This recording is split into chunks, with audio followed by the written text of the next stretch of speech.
Welcome to Sweet Life Beat Life. We hope this video helps.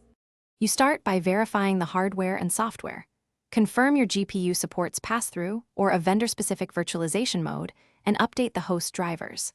Once done, enable virtualization in BIOS or UEFI and install Vmware Workstation Pro latest build. Make a new VM but do not power on. Instead, edit settings. You will reserve the GPU and disable conflicting host processes so the device can be detached from the host. This first sequence prevents common resource conflicts and sets up for device assignment. Next, you modify the VM configuration to declare a PCI pass-through device.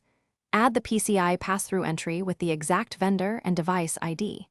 Before powering the VM, stop host services that keep the GPU busy, make sure the device is detached, and use Workstation Advanced settings to attach the card. Once the guest boots, install the vendor GPU drivers inside the guest so the OS can use the hardware directly. Doing this step carefully is crucial.